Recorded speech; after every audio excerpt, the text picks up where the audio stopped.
अस्सलाम वालेकुम नाज़रीन, मैं हूँ असनाद मलिक अपने नए प्रोग्राम के साथ। नाज़रीन, आज हम दो मौज़ूआत पे बात करेंगे। सबसे पहले बात करेंगे कि तहरीक तहफ़्फ़ुज़ आइन जिसके सरबराह महमूद ख़ान अचकज़ई हैं, वहाँ उस फोरम से ये ख़बर आ रही है कि वो सुप्रीम कोर्ट से रजू करने जा रहे हैं और एक पटिशन तैयार हो रही है। और उस पटिशन में ये कहा जाएगा कि ये जो फॉर्म 45 का रिज़ल्ट और फॉर्म 47 का रिज़ल्ट जो तब्दील किया गया है, इस हवाले से ये जो सिस्टमेटिक तरीके से धांधली हुई है इसको प्रोब किया जाए। और इलेक्शन ट्रिब्यूनल का जो मामलात हैं कि जी इलेक्शन ट्रिब्यूनल में जिस तरह इंडिविजुअली तरीके से चीज़ों को देखा जा रहा है, इस तरह नहीं इस मामले को देखें। ये एक ऑर्गेनाइज जो है वो धांधली हुई है।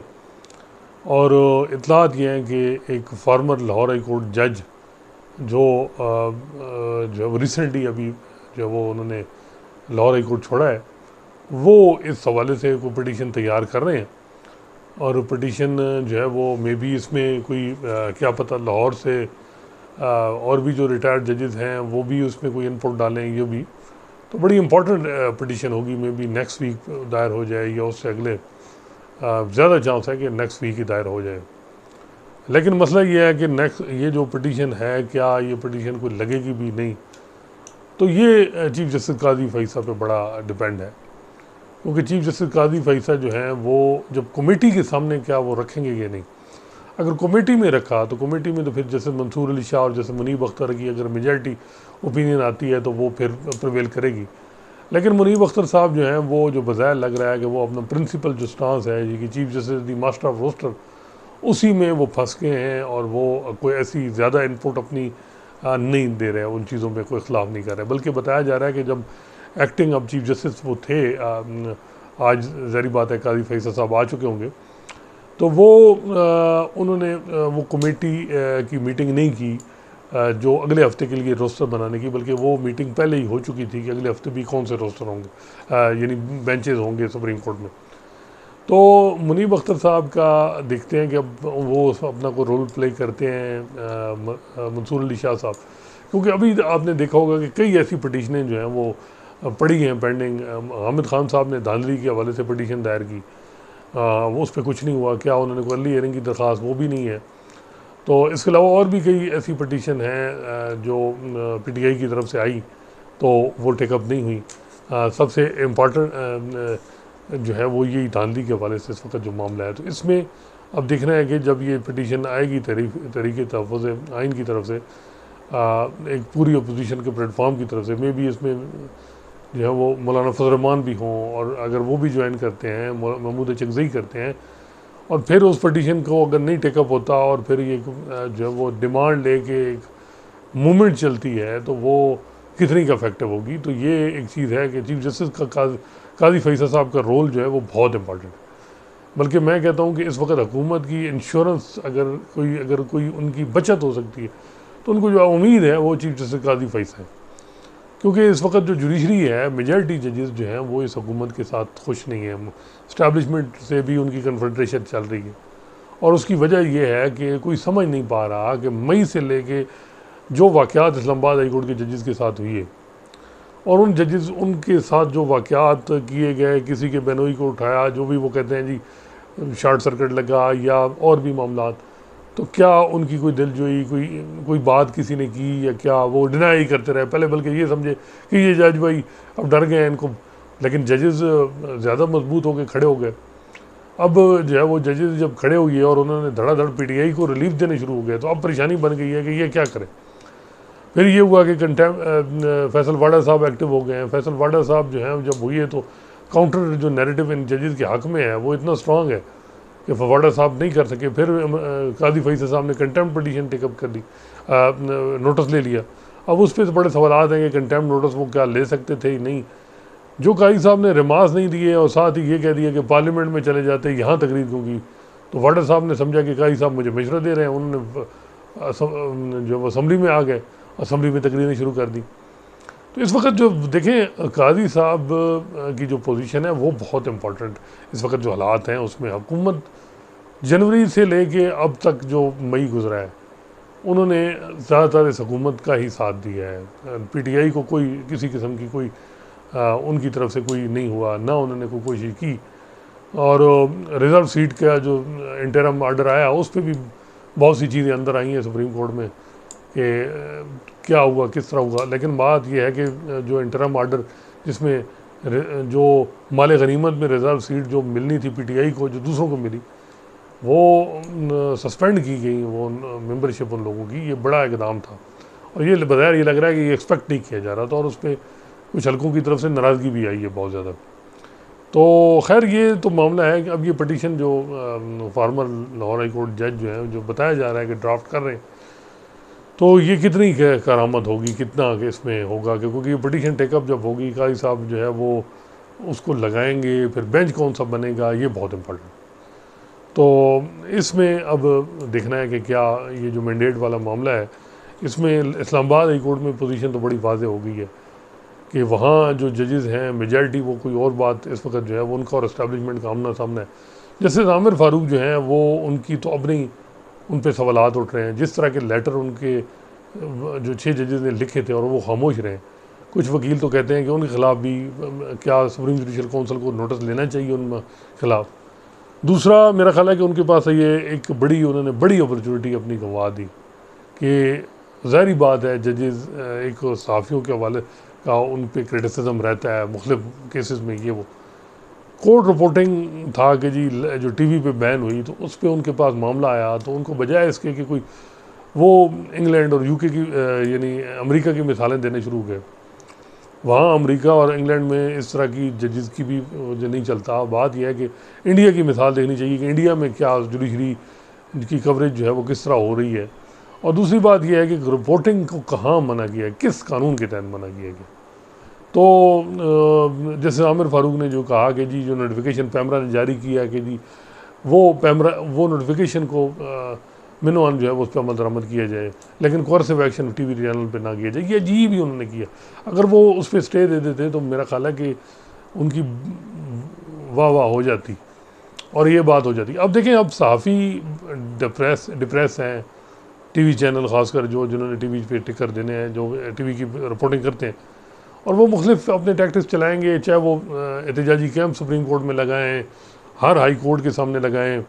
कुछ लोग कहते हैं कि जी हमें जस्टिस आमिर फ़ारूक से पटिशन अपनी वापस ले लेनी चाहिए, कुछ कहते हैं जी हमें जस्टिस काजी फैसल के सामने ये मामला रखना चाहिए। तो ये एक चीज़ होती है। देखिए, बात यह है कि इफ्तिखार चौधरी साहब क्यों कामयाब थे। इफ्तिखार चौधरी साहब जो हैं वो 2009 से 13 तक जो पीपल्स पार्टी को उन्होंने रगड़ा लगाया, उसकी मेन वजह थी कि मीडिया को उन्होंने मुट्ठी में किया हुआ था। मीडिया, और मज़े की बात है कि ये जो मेन स्ट्रीम मीडिया है इसकी इमरान खान से नहीं बनती। 8 फरवरी से पहले तो मीडिया ही नैरेटिव बनाता था इमरान खान के खिलाफ। नून और उनकी तो बस की बात गेम ही नहीं थी। जो जर्नलिस्ट, जो सीनियर जर्नलिस्ट थे, जिनकी माजी में पीटीआई के साथ कोई रही, वही लोग जो हैं वो किसी को खबर दे दी, किसी ने कोई एंगल निकाल लिया, वो करते थे लोग। अब जब से 8 फरवरी के बाद कुछ तब्दीली आई, फिर पंजाब में जो डिफेमेशन एक्ट लेके आए उस पर काफ़ी सारे जो वो क्रिटिसिज्म कर रहे हैं, फिर जिस तरीके से कोर्ट रिपोर्टिंग पे बैन, बज़ाहिर ये लग रहा है कि इस्टेब्लिशमेंट और हुकूमत को कोई ज़रूरत ही नहीं है मुखालफिन ढूंढने की, खुद ही वो ढूंढ रहे। हालांकि मेरा ख्याल है कि इसमें कोई मसला नहीं था। और इस वक्त जो है बज़ाहिर ये लग रहा है कि सहाफ़ियों को ये है कि हमारे ये रोज़ी रोटी के पीछे पड़ गए। और मेन स्ट्रीम जर्नलिस्ट जो मतलब है कि जो टीवी चैनल पे जो करते हैं, टीवी चैनल के कम अज़ कम मेरा ख्याल है कि अगर हारे हाई कोर्ट को देखें, सुप्रीम कोर्ट को जो कोर्ट करते हैं, नीचे लोअर कोर्ट को भी करते हैं, वो कम अज़ कम जो है वो 150 से ज़्यादा सहाफ़ी पूरे पाकिस्तान में होंगे जो इस वक्त कोर्ट रिपोर्टिंग खाली कर रहे हैं। तो उनको जिस तरीके से ये किया जा रहा है और जजेस पे पाबंदी लगाई जा रही है, लेकिन आमिर फ़ारूक साहब उस मामले में बिल्कुल, और मेरा ख्याल है कि उन्होंने आखिरी मौका अपना गंवाया है। उनको ये इसी तरह उन्होंने असद तूर के मामले में किया कि असद तूर पाबंदी सलासल रहा। जैसे काजी फैसल साहब ने उस मामले को नोटिस लेके जो भी उनको जब बताया गया तो उन्होंने बड़ा स्ट्रॉन्ग रिएक्शन दिखाया, और वो क्यों दिखाया उसकी अलग वजूहत हैं, लेकिन ये है कि उसके बाद चीज़ें हुई। आमिर फ़ारूक साहब के बस जिस तरीके से उन्होंने डील किया उस पर मायूसी। तो आमिर फ़ारूक साहब जो हैं और जिस तरीके से वो कर रहे हैं, मेरा असेसमेंट ये है कि उनको सुप्रीम कोर्ट कोई नहीं, उनकी एलिवेशन के चांसेस नहीं है। एक तो ये है कि उनकी चीफ जस्टिस पाकिस्तान उन्होंने 2 साल के लिए रहना कि जी कोई भी नहीं कह चाहता कि वो 2 साल से ज़्यादा चीफ जस्टिस का जी इतना लंबा टेनोर चीफ जस्टिस के लिए आमिर फ़ारूक साहब को दिया जाए। और दूसरी बात यह है कि वो किसी को परेशान नहीं है। अब मलिक शहजाद साहब हैं लाहौर हाई कोर्ट के, उन्होंने इंडिपेंडेंस दिखाई है। तो बार भी और हुकूमती लोग भी मिलते हैं, यानी वो काजी साहब को रिक्वेस्ट करेंगे कि जी इनको ले जाए सुप्रीम कोर्ट, क्योंकि लाहौर हाई कोर्ट में उनके लिए परेशानी है कि लाहौर को हाई कोर्ट को जिस तरह चला रहे हैं। लेकिन जो जस्टिस आमिर फारूक हैं, इनको कौन कहेगा कि जी इनको सुप्रीम कोर्ट ले जाएं। ये तो बात यह है कि एक तो ये है कि ये इनको इन पे एक लगा कि ये जी ये साकिब निसार के कैंप के हैं। अब जो भी है, हालांकि साकिब निसार के कैंप, साकिब निसार साहब तो पीटीआई के साथ खड़े हैं, इवन रिटायरमेंट के बाद भी उनके लिए एडवाइज़र बने रहे। तो आमिर फारूक साहब उन साकिब साहब के साथ नहीं है, वो किसी और, वो और उनकी सोच है, मतलब वो नहीं है उस मामले में। तो अब यह है कि आमिर फारूक साहब जो हैं वो ये जो इस वक्त कैंप है सुप्रीम कोर्ट में, ये एंटी साकिब निसार जो है वो सुप्रीम कोर्ट में इस वक्त जो काजी साहब खुद विक्टिम रहे हैं, मंसूर अली शाह साहब विक्टिम रहे हैं, तो वो तो आमिर फारूक साहब जो हैं वो जिस तरीके से उन्होंने ये चीज़ों को किया है, अफसोस ही किया जा सकता है कोर्ट रिपोर्टिंग इस मामले में। अगर वो ये स्टे दे देते तो बातें ज़्यादा ना चलती, लेकिन उन्होंने चीज़ों को ज़्यादा कॉम्प्लिकेट कर दिया।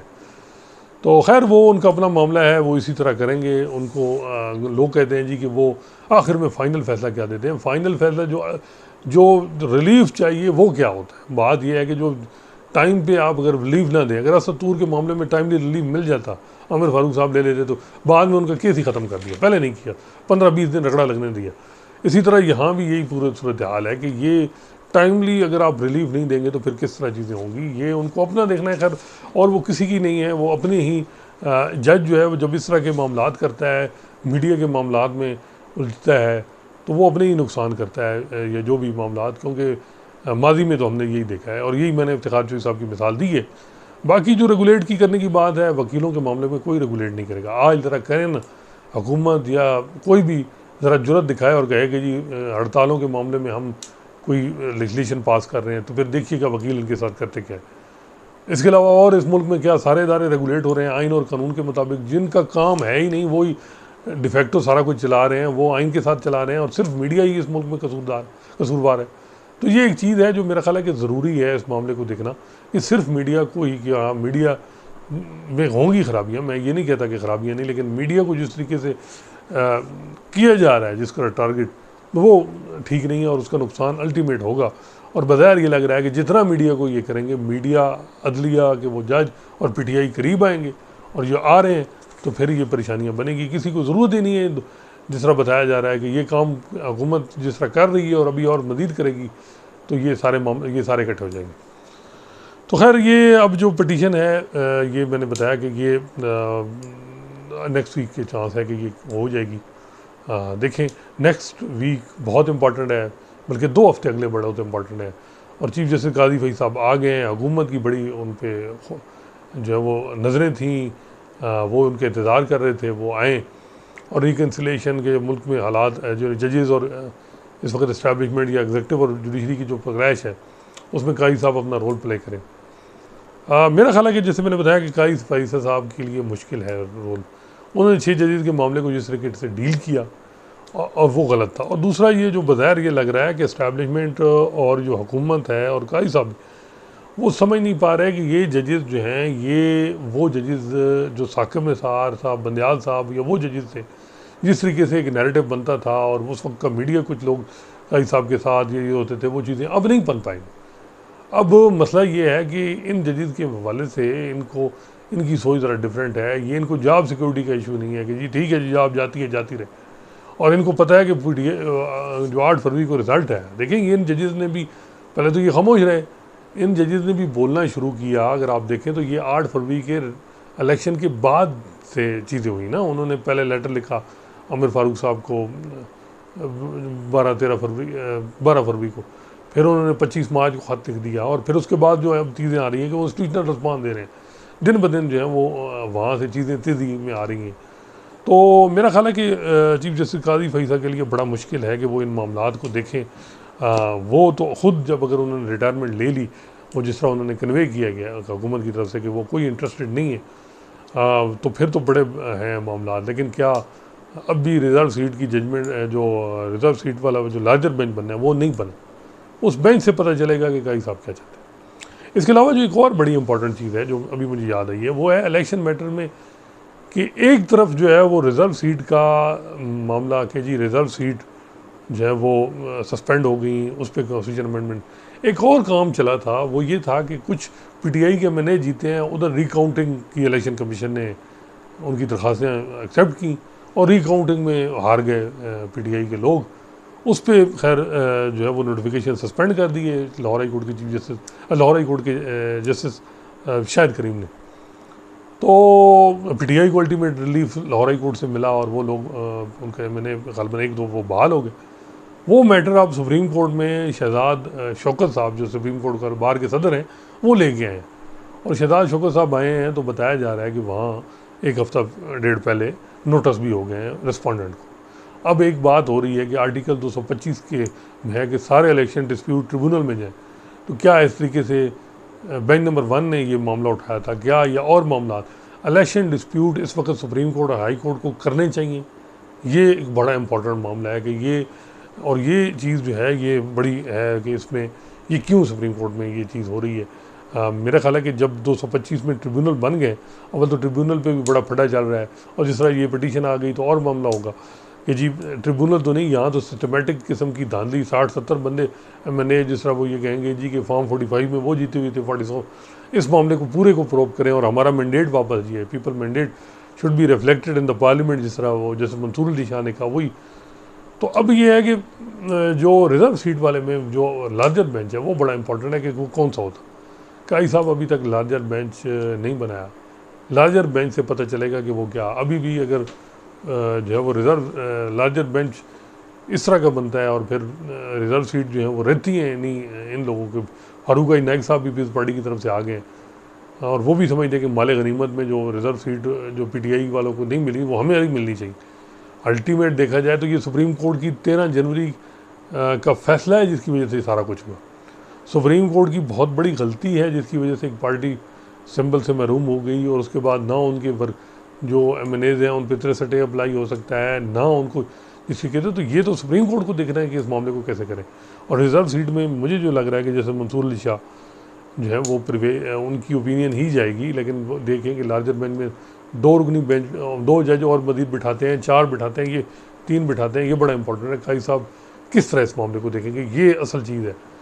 तो दूसरा जो है वो मामला वो नैब लॉ अमेंडमेंट का है, उसमें भी काई साहब जो है वो 30 को केस लगाया, लेकिन जैसे मैंने बताया था कि जैसे मुसरत हिलाली उनको डॉक्टर ने रेस्ट का कहा हुआ है, तो मे भी वो ना हो तो बेंच केस एडजर्न कर दे।